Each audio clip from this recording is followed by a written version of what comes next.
очередные подкасты с Кириллом Березневым. Каждую пятницу у нас подкасты, не забывайте. На канале уже вышло очень много разных разборов систем, поэтому тыкайте, смотрите, подписывайтесь, лайкайте. Сегодня хотелось бы поговорить про Google Play как экосистема, которая захватывает другие системы. То есть, насколько это, по сути, гениальная система, гениальная экосистема. Это даже, по сути, гораздо система, которая гораздо сильнее абсолютно практически любых государств, включая Вьетнам, Таиланд, Россия, Беларусь, Канада, то есть и так далее, так далее, так далее. То есть это настоящий, по сути, настоящий монополист номер один на всем белом свете. Номер один из. То есть тут есть Google Play и iOS, то есть Play Store.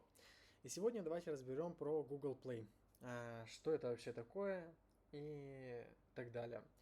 Давайте начнем с того, что вообще зачем у нас Google Play. Google Play это рынок, то есть базар. То есть вы пришли на рынок, да, выбираете там мясо, выбираете там рыбу и так далее, так далее. И то есть вот есть вот там вот это раздел там рыбы, это раздел мяса, это раздел там еще там чего-то, да. То есть Google Play по сути это то же самое абсолютно. Давайте определим, что Google Play продает и зачем. То есть определим, как появляется денежный поток. Денежный поток составляет, то есть из четырех факторов. Первый фактор это боль. То есть определенная боль. Человеку вот что-то болит. То есть у человека болит. Допустим, там он находится там в стране N, у него не работает там Pornhub сайт, или у него там не работает YouTube, или там он хочет поменять страну, допустим, там он играет в CSGO, и если играть в CSGO, к примеру, со страны Вьетнама, то у тебя будут подсоединяться к азиатским рынкам, а я, допустим, хочу там с европейскими, да, там играть. И для этого нужен VPN-сервис. То есть вот это вот реально моя боль, к примеру, да, просто предположим, вот это моя боль. Или там у меня не работает YouTube или Instagram, это моя боль. И я хочу свою боль как можно быстрее закрыть. То есть быстрее как можно закрыть вот свою боль, вот эту. Или там вот, допустим, у меня боль там, я вот хочу, допустим, узнать там про какую-то информацию и особо сильно не хочу задаваться вопросами, да. К примеру, там, хочу узнать, какие навыки включают в себя там маркетолог или там разработчик. И я вот, ну, не хочу там сидеть, думать, да, вот задаваться вопросами, находить ответы, искать. То есть я вот это вот все не хочу делать. И где бы мне эту информацию как бы, ну, найти, да, чтобы мне в быстром темпе посмотрели и рассказали. То есть вот абсолютно любая боль у человека. Или там боль, какую бы еще боль придумать? Да давайте просто в Google Play зайдем. Это очень важный на самом деле момент про боль. Или, к примеру, вот у меня боль английский язык. Я вот все вот хочу изучать английский язык, и вот все каждый раз бросаю. Поэтому вот, что бы мне сделать, как бы мне решить эту боль? И у меня как бы, ну, не особо много времени, не особо много денег, чтобы изучать английский язык, еще у меня среда не та. То есть, ну вот любая вот такая вот боль. Ты что-то как бы хочешь сделать, да, свою мечту воплотить. Чтобы мечту свою воплотить, нужно появляется какая-то боль. И боль хочется как бы, ну, быстрее закрыться, потому что, ну, она неприятная, и как бы, ну, не особо хочется там вариться. Хочется вот быстрее все вот эту боль закрыть и снова быть счастливым. Вот у меня появилась мечта, то, что я хотел. Когда мы определились, что такое боль, здесь появляется маркетолог. Маркетолог это связующее звено между продуктом и человеком. Человек сам по себе иррациональное существо. То есть он никогда не думает именно логикой головой, нужно ли мне это или нет. Если бы он был бы рациональным, то у нас бы не был завышен так культ успеха, культ Гуччи, брендов, там Stone Айлендов, Супримов, там Мерседесов и так далее, так далее, так далее. То есть, соответственно, человек это иррациональное существо. И маркетолог это связующее звено между решением и болью. Человек такой, блин, ну, я хочу изучать английский язык, но не знаю как.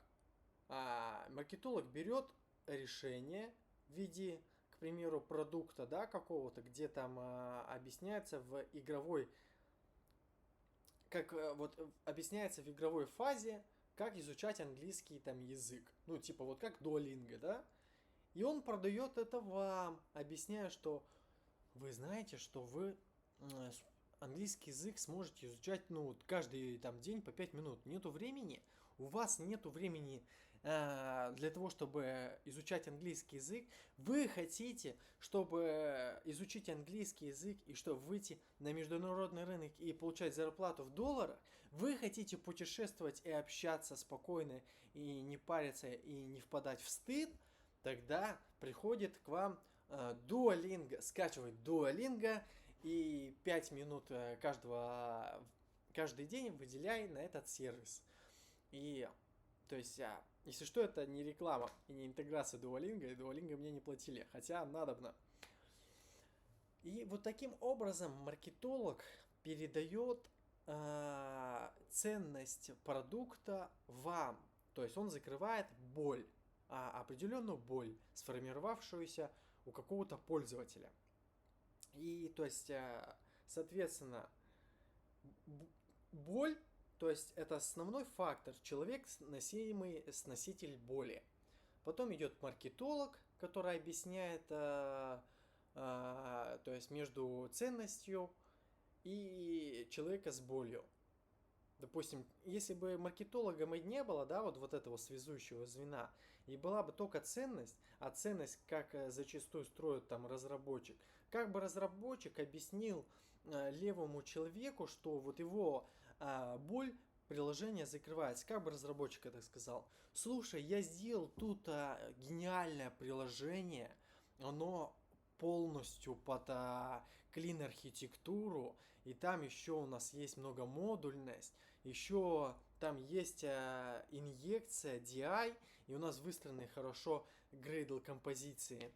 И мы сделали все это вообще на Compose, да? И все это сделали в игровой позиции. Клево? Скачаешь мое приложение? И чел такой левый стоит и думает, да, слушай, да, иди ты, сами знаете куда. То есть разработчик не сможет объяснить простому человеку с болью, нужно ли скачивать. Хотя, может быть, это и закрывает его боль, реально. Но он просто это сделать не сможет. Поэтому без маркетолога, к сожалению, все рухнет. То есть я вот, к примеру, у меня около 4 лет опыта в разработке, плюс около 2 лет опыта в маркетинге и около года кризис-менеджера. Соответственно, я как бы знаю как бы все позиции. То есть от разработчика до маркетолога до кризис-менеджера. Соответственно, и за все наверху стоит предприниматель. То есть предприниматель изначально знает, где какая боль. То есть, или какую боль создать, да? Ладно, мы к этому вернемся еще. Предприниматель находит боли. То есть определенную какую-то боль. Боль с тем, что человек не может зайти на какие-то сайты. Боль с тем, что небезопасно, не анонимно, что все контролируется. То есть боль с тем, что, допустим, там за границей тяжело найти свои продукты. Ну, то есть любая какая-то боль. И он начинает выстраивать систему. То есть выстраивать инфраструктуру, изначально начинает сам писать код, начинает продукты этот писать, пишет какой-то MVP, начинает делать какие-то там статьи, то есть, ну, начинает всю инфраструктуру строить какую-то. Потому что если сразу как бы предпринимателю взять, нанять команду и все, то, ну, так не пойдет. То есть, чел такой вот сидит, блин, у меня есть гениальная идея, вот решите, а я вам деньги за это дам. И люди приходят, и да, вот люди приходят на какую-то инфраструктуру. Если никакой инфраструктуры нет и есть только бабки, то это будет очень плохо. Тебя либо будут обманывать с деньгами по инфраструктуре, будут впаривать говно за там большие бабки. У меня есть такие знакомые люди, которые впаривают, ну, он разработчик, и он впаривает просто вот то, что, то, что вообще не нужно, не нужно делать, он впаривает большие бабки за это. Хотя нужно было совершенно там по третьему. То есть, ну, обманывает просто, чтобы деньги собирать. Соответственно, когда инфраструктура какая-то построена, то тебе нужно нанимать команду, там расширяться и так далее, так далее, так далее. Но самый главный фактор это именно человек, носитель боли. Без носителя боли никакие деньги не пойдут. И за всем этим стоит создатель, то есть создатель боли. То есть это такие люди в очень узком кругу, которые считают, что вот где создать бы там ковид, где бы создать войну, какой бы хаос запустить так, чтобы там понеслись какие-то жертвы, или какой хаос бы запустить, чтобы в энной стране начали блокироваться эти сайты, или, или мы начали запрещать просто пользоваться чем-то. Ну вот, то есть вот создавать боль. Есть те, кто создает боль, есть те, кто создает систему, есть те, кто создает продукт, есть те, кто объясняет между продуктом и болью, то есть продает именно вот решение в боль. Ох, мне даже немножечко воды нужно.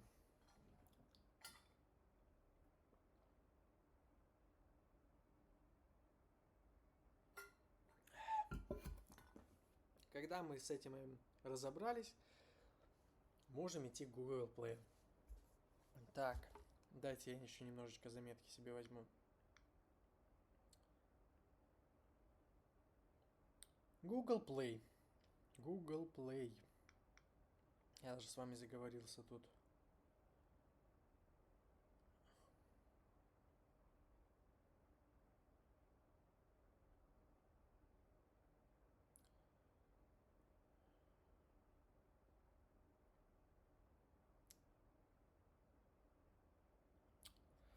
Так, соответственно, Google Play, по сути, это рынок плюс алгоритмы, плюс социальный фильтр, который собирает ценность решения, как я вам объяснял, внимание людей, то есть он собирает людей, носителей болей, на ценности.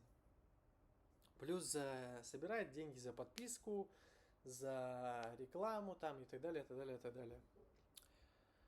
То есть есть определенные категории, как я вам объяснял, то есть делится мясо, рыба, там вода, сухофрукты и так далее. То есть точно так же там VPN, связь, банки, веб-браузеры, там блокноты, игры, чтобы занять там время, если вам скучно. То есть принцип работает по принципу рынка. Алгоритмы Google Play первый, то есть используют гибрид на 3 уровнях алгоритмов. У меня тут записки, если что, я то есть делал. Первое. ASO-индексация берет ключи из названия. То есть написано там VPN, там Березнев VPN или там такой-то, такой-то VPN там. Берет вот этот сам VPN. То есть плюс описание, плюс скриншоты, плюс отзывы. Смотрит на CTR. CTR это насколько люди кликнули.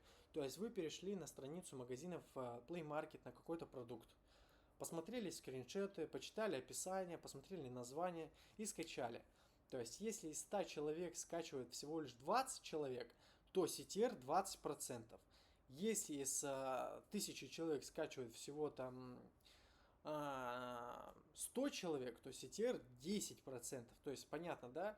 То есть сколько из общей массы людей, которые видели твою страницу магазина, скачивают твой продукт. Это и есть CTR. CTR, точнее, это кликают на карточку. Сколько показов, то есть сколько показов, там 1000, к примеру, показов, 1000 людей кликнули на твою карточку и посмотрели, да? То есть если там из 1000 показов кликнули там 500, то есть из 500 там уже скачало там 250. То есть CR это именно сколько устанавливают приложение люди, которые зашли. Как я вам объяснял, то есть там 100 человек зашло на твою страницу магазина, из 100 человек там скачало там 20 человек, соответственно, CR 20%. Там CTR, люди, которые кликнули просто на твою там приложение. То есть там есть условные там, ну вот как вот даже вам показать. Давайте вот просто VPN. То есть вот видите там 1000 VPN, да, вот разных есть абсолютно, каких-то там, ну вот, где-то 100 миллионов, где-то там миллион, 10 миллионов, 100 тысяч. И вот CTR это именно насколько вы кликнули, да, вот сюда. То есть сколько вот из таких вот просто прокрутов людей просмотрели ваше приложение. Самое влияющее это зачастую иконка. Чем светлее иконка, тем лучше человек кликает. Чел такой вот листает, листает, листает. О, вот сюда. Прикольно. Все. То есть я тыкнул, я попался. Я смотрю, в целом мне там нравится. Я нажимаю установить. Все. То есть то, что я нажал установить, это называется CR. То, что я просто кликнул на иконку и начал смотреть страницу этого магазина, это называется CTR. Пошли дальше. Плюс есть retention. Retention это удержание, то есть после того, как ваш человек установил приложение и начал пользоваться приложением, как долго это приложение стоит у него на устройстве. То есть 1 день, 2 дня, 3 дня, 4 дня, 5 дней, 6 дней, 7 дней. То есть Google Play смотрит, сколько пользователей скачало и сколько после там условно там 1000 скачиваний людей осталось на 1 день, 2 дня, 3 дня, 4 дня, 5 дней, 6 дней, 7 дней. Это основной второй фактор. Плюс сколько сессий, то есть сколько минут в день человек пользуется вашим приложением. Третий фактор, он сравнивает твое приложение с конкурентами. То есть он сравнивает по CR, по CTR сравнивает, по названию, по описанию, по ретеншену. Фух. Так, основной фактор я объяснил. ASO индексация. ASO индексации давайте еще вам объясню. То есть вот вы представьте Google, просто вот Google браузер, да, и вы набираете, как пользоваться VPN, какие VPN доступны в моей стране. И вот каждый вот такой заголовок, что-то, что-то, что-то, что-то, что-то, как сделать, где установить VPN и так далее. Это называется ASO, ключевой запрос пользователя на какое-то действие, информацию.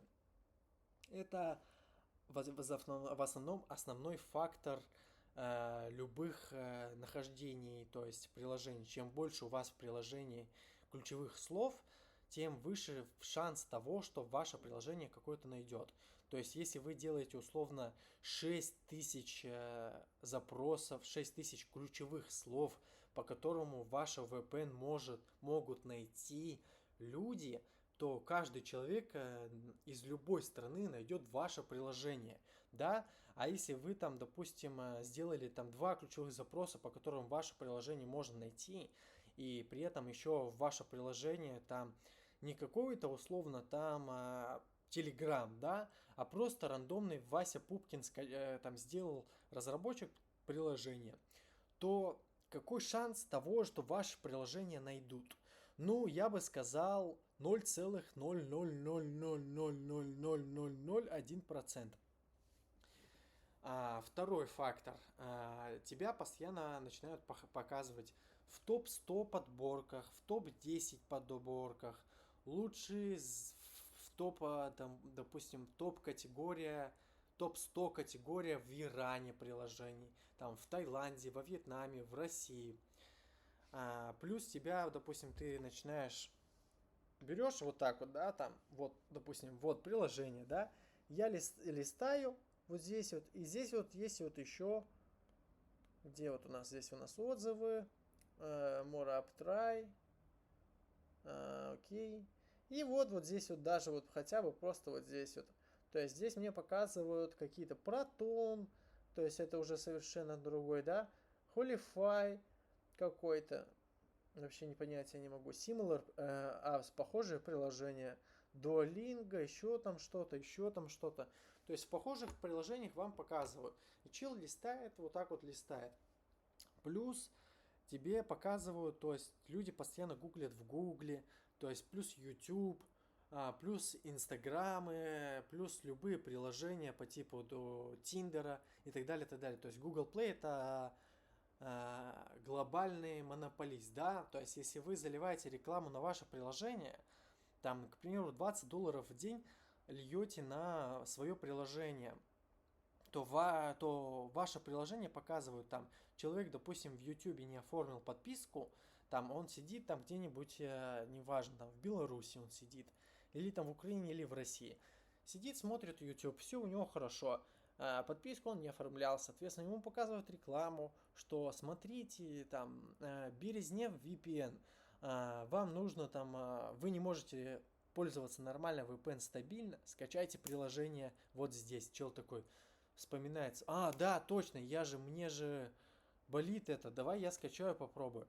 И то есть в YouTube показывается реклама, в Гугле показывается реклама в браузере, в любых приложениях по типу Tinder, не Tinder, в Инстаграмах, в социальных сетях, в музыке, в любой абсолютно там вы музыку слушаете и реклама показывается. То есть она абсолютно везде показывается, чтобы максимально решить вашу проблему.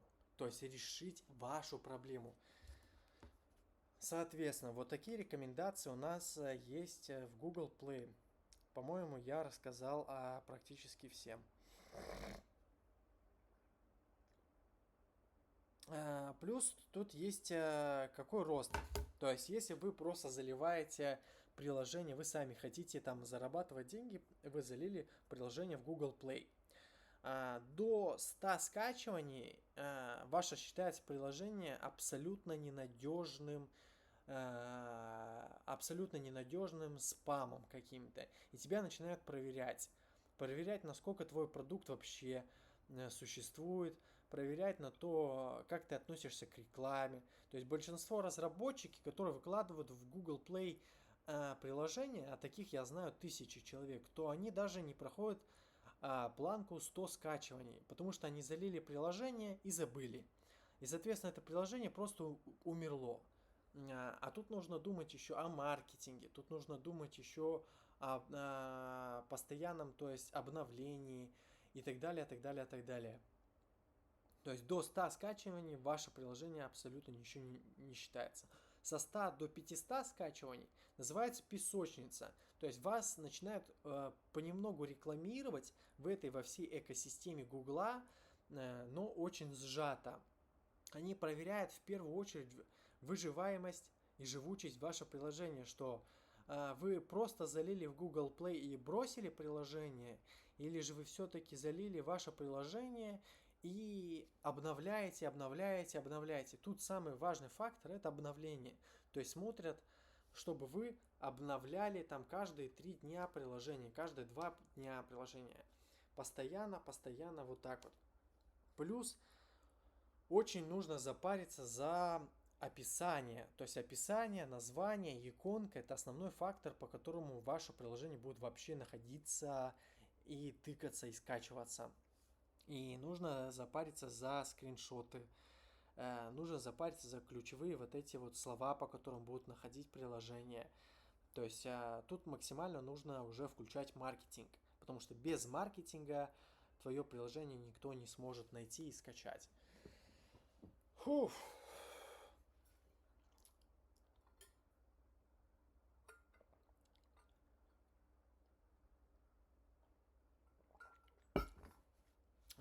С 500 до 1000 у тебя уже начинают снимать жесткие ограничения. Это, так скажем, фильтр на то, что ваше приложение вообще живо. И начинают проверять еще retention, удержание. То есть начинают retention проверять, смотреть уже более-менее нормально, как ведет приложение, обновляете ли вы, живете ли вы, арбитражник ли вы. Арбитражник это человек, который делает клоны. То есть он берет там чат GPT и делает клон на чат GPT и заливает, чтобы максимально быстро собрать с вас деньги, потом его приложение заблокирует, и он новое зальет. То есть вот так вот постоянно. И вот после 1000 уже включаются полные алгоритмы и рекомендации, о которых я рассказывал. То есть и там уже играет маркетинг плюс удержание и так далее, так далее, так далее. Соответственно, основной фактор роста приложения это органика. Органика, про которую я рассказывал. То есть плюс реклама. И тут очень важный фактор. Очень много людей начинают заливать рекламу на приложение. И это ошибка. Когда у вас приложение не дает органики хотя бы 40 скачиваний в день. Органика это вот именно сок, который люди сами находят и сами скачивают приложение. Это называется органика. Человек сам нашел тебя и сам установил. А реклама это когда он там вас в YouTube нашел и установил там, или в Тиндере вылезло приложение, или еще где-либо. Рекламу лучше лить только начинать, когда хотя бы есть 1000 скачиваний и хотя бы по 40, по 8, ну от 40 штук скачиваний в день идет. Тогда рекламу можно лить. Но когда у вас скачиваний нет вообще, то есть нету скачиваний, и вы начинаете лить рекламу, то, скорее всего, вы просто сдохнете. То есть ваше приложение сдохнет вообще. Потому что как только вы перестанете лить рекламу, Google поймет, что у вас ничего нет. Органику вы не собирали и так далее, и так далее. Соответственно, ваше приложение сдохнет.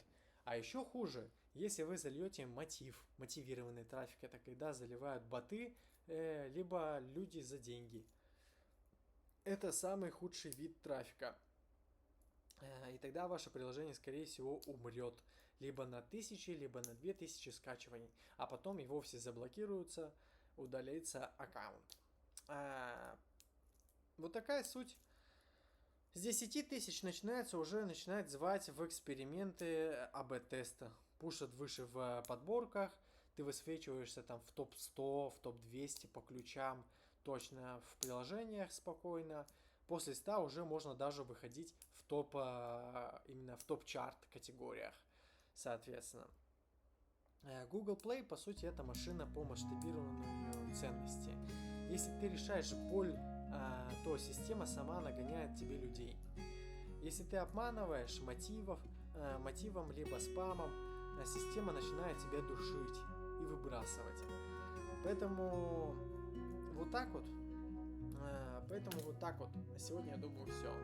Если вам было интересно, поставьте лайк, подпишитесь, напишите комментарий, так я буду понимать, что вам очень интересно. И пишите в комментарии, какие бы темы вы хотели, чтобы я разобрал. Всем добра и до следующей пятницы.